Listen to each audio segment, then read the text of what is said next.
Boa tarde, pessoal. Aqui é o professor Calhau, que está transmitindo essa aula sobre fenômeno de transporte, mais precisamente sobre a equação de Bernoulli, que nós vamos tratar hoje, dando continuidade aos nossos trabalhos na Unime. Então começamos falando sobre o escoamento rotacional turbulento, falamos também do escoamento que se diz laminar e vamos falar também do escoamento de transição. Então vamos passando aí para a gente ver. Escoamento rotacional turbulento. Escoamento rotacional turbulento. O escoamento turbulento é um escoamento irregular caracterizado por regiões de pequenos vórtices. Como exemplo, o escoamento da água numa corrente fica turbulento nas regiões onde as rochas ou outros obstáculos estão no leito e contribuem para a formação dos rápidos encachoeirados, quer dizer, cachoeiras, né? O escoamento se diz laminar ou estacionário se cada partícula do fluido segue uma trajetória definida e suave, e se as trajetórias das partículas não se cruzam. No escoamento laminar, portanto, a velocidade do fluido em cada ponto permanece constante com o tempo. Exemplo, a água se movendo no rio calmo, de leito regular e sem obstáculos.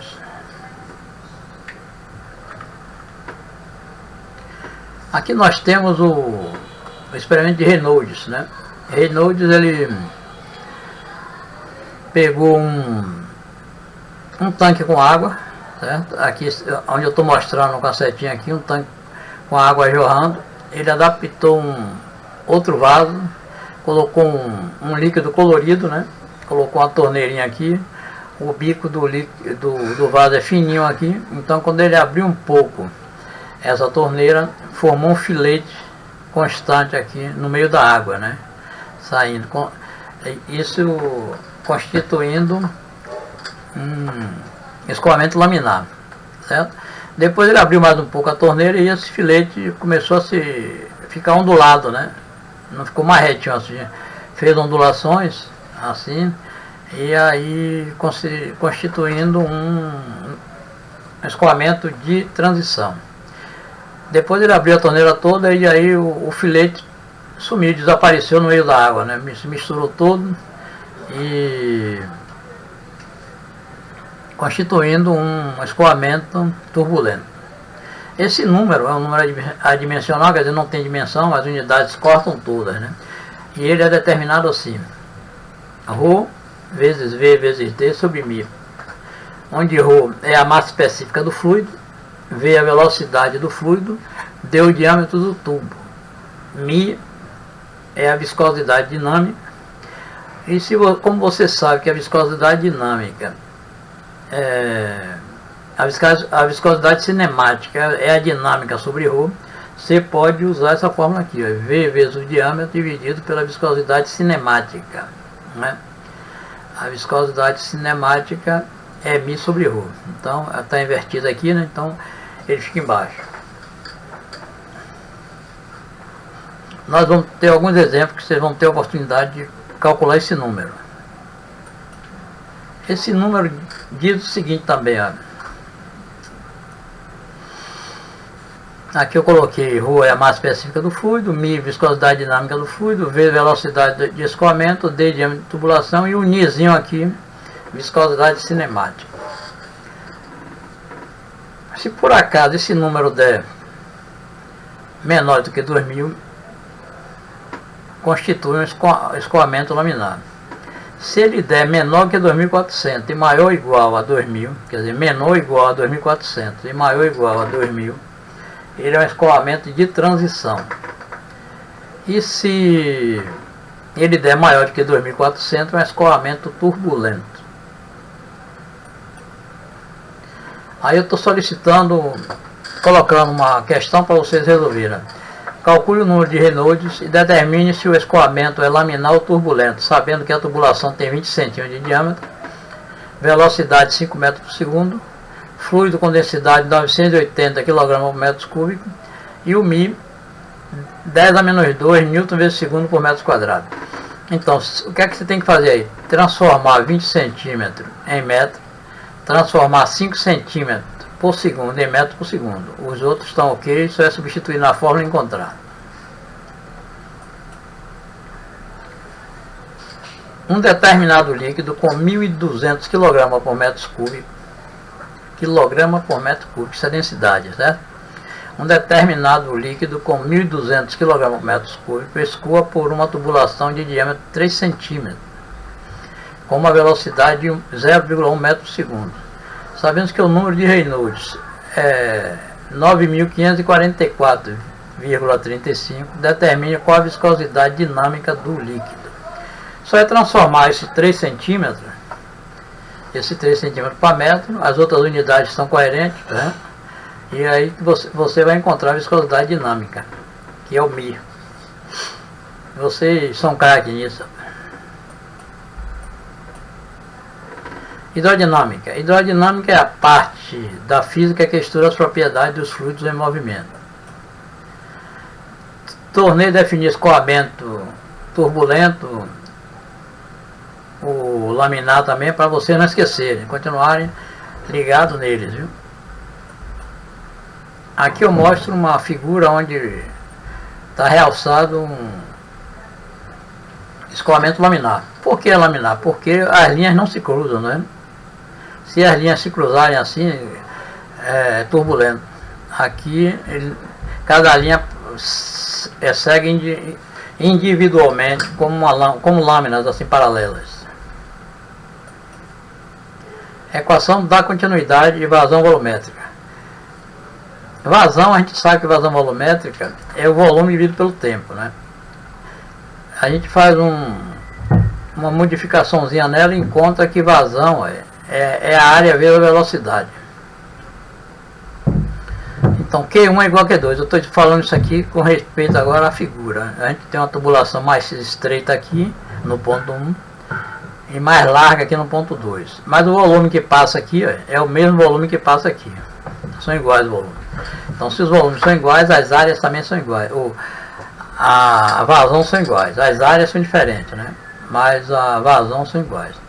Então, como vazão volumétrica é AV, área vezes velocidade, no ponto 1 vai ser A1V1, no ponto 2 vai ser A2V2. Então elas são iguais. A vazão aqui é a mesma daqui, né? Essa equaçãozinha aqui, A1V1 igual a A2V2, é chamada equação da continuidade. Mas nós temos também a vazão em massa, que ela é dada por ρ, que é a massa específica do líquido, vezes a vazão volumétrica. E a vazão em peso é G, que é a aceleração da gravidade, vezes a vazão em massa, né? A gente sabe que peso é mg, então fica fácil de gravar, né? G vezes vazão em massa. E massa é densidade vezes volume, é densidade vezes vazão volumétrica. Então vazão em massa é isso. Um exercício: um gás escoa em regime permanente no trecho de tubulação da figura. Na seção 1 tem-se A1 igual a 20 cm², ρ1 igual a 4 kg por metro cúbico e V1 30 metros por segundo. Na seção 2, A2 é 10 cm² e ρ2 é 12 kg por metro cúbico. Determine a velocidade na seção 2. Aí vocês vão usar, igualar a vazão em massa, ou vazão mássica, né? No ponto 1 e no ponto 2. O que é a vazão máxima? É ρ1 A1V1 igual a ρ1 A1V2. E aí você tem tudo, acha V2. Observe que o ρ são diferentes. ρ1 é 4, porque é um gás, né? E quando chega aqui no estreitamento, ele sofre pressão, né? Então a densidade dele aumenta para 12. Era 4, sobe para 12. Então iguala QM1 igual a QM2. Repetindo, ρ1 A1V1 igual a ρ2 A2V2, que aí você encontra. Equação de Bernoulli. Essa equação de Bernoulli, ela é determinada, a gente usa muito ela quando tem assim uma diferença de altura, né? Um desnível de um ponto para outro. Você vê que o ponto P1 aí está bem mais alto do que o ponto P2, né? O ponto 2. A pressão em 1 está num ponto mais alto do que a pressão em 2. P2. Aí a formulazinha que a gente vai usar é o seguinte: pressão no ponto 1 mais DGH. Geralmente está usando Rho, né? Mas aqui nessa forma ficou D de densidade, mas não tem problema não, que densidade de líquido e massa específica é a mesma coisa, de fluido, né? Então, densidade vezes G vezes H1, tá? Mais densidade vezes V1 ao quadrado sobre 2. Isso no lado 1. Do lado 2 você tem P2, pressão no ponto 2, dGH2 mais dV2 ao quadrado sobre 2. Onde aqui a gente chama de pressão, né? Aqui seria alguma coisa potencial, aqui alguma coisa cinética. Então vamos ver que eu defini, no próximo slide eu defini direitinho cada termo. Ó. P, carga de pressão, dGH, carga de potencial, e dV ao quadrado sobre 2, carga cinética. Que está bastante coerente, né? P é pressão, é carga de pressão. dGH é semelhante a mGH, que é energia potencial, você lembra? Então, é a carga potencial. E dV2 sobre 2 parece com mV2 sobre 2, que é energia cinética, então carga cinética. Eu escrevi o seguinte, em que os termos expressam um tipo de energia de uma partícula de peso unitário, ou seja, energia por unidade de peso. Essa definição dá origem ao termo carga. Portanto, temos uma carga potencial, uma carga cinética, aqui, temos uma carga potencial, que é essa daqui, a do meio, uma carga cinética, que é a última aqui, e uma carga de pressão, que é a primeira, né? Utilizando H como sendo a energia total por unidade de peso, podemos escrever a equação de Bernoulli como H1 igual a H2. Uma maneira simples de escrever a equação de Bernoulli, né?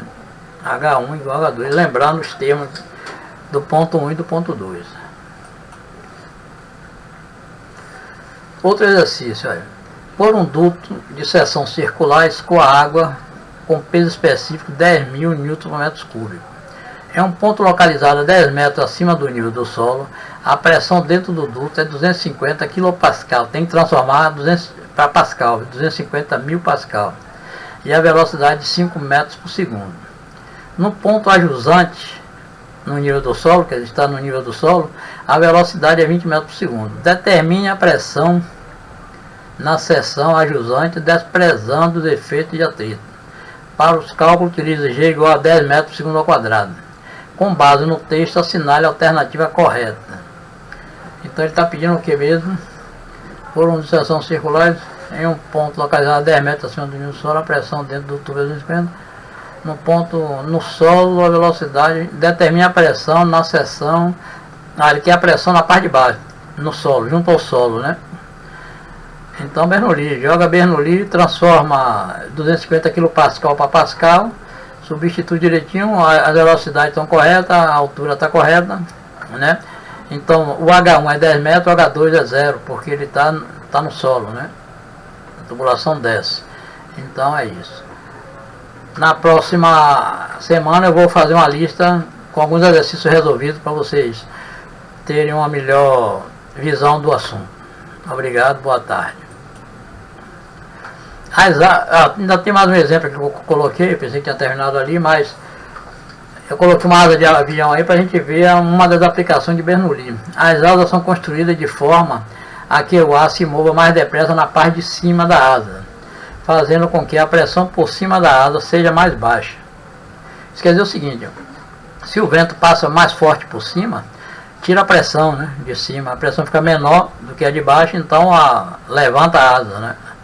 Isso acontece não só aí não. Quando você vê telhado de posto de gasolina voando aí na tempestade, é isso. O vento passa muito forte por cima do telhado, diminui a pressão de baixo é maior, joga ele para cima, suspende. Isso é tudo Bernoulli que explica. Teorema de Torricelli. No teorema de Torricelli é outra aplicação da equação de Bernoulli. Nós temos um tanque com uma torneira aqui, ó, bem no meio, até. Podia ser embaixo, mas ela está a uma altura H da parte de cima. Então, você pega Bernoulli, faz algumas simplificações e chega nessa velocidade que a água sai aqui, ó, que é raiz quadrada de 2GH. Porque a pressão aqui em cima é P1 e a pressão aqui embaixo, onde a água está saindo, é P2. As duas são pressão atmosférica, porque aqui está aberto. Então vai cortar, né? V1 é 0, porque a água estava em repouso, começa lentamente, então V1 é 0. E aí, como é que se diz? vai fazendo algumas simplificações. Aquela equação toda de Bernoulli dá nisso aqui. V igual a 2 raiz quadrada de GH. Vocês podem tentar chegar nisso aqui. Pega a equação de Bernoulli, vai simplificando, vão observando o que acontece, que vocês chegam nela.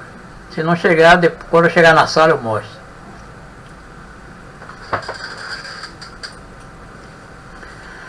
Sim, agora que é a última questão. A água se move com uma velocidade de 5 metros por segundo através de um cano com uma área de seção transversal 4 centímetros quadrados. Vai ter que transformar para metros quadrados aqui. Ó. A água desce 10 metros gradualmente, enquanto a área do cano aumenta para 8.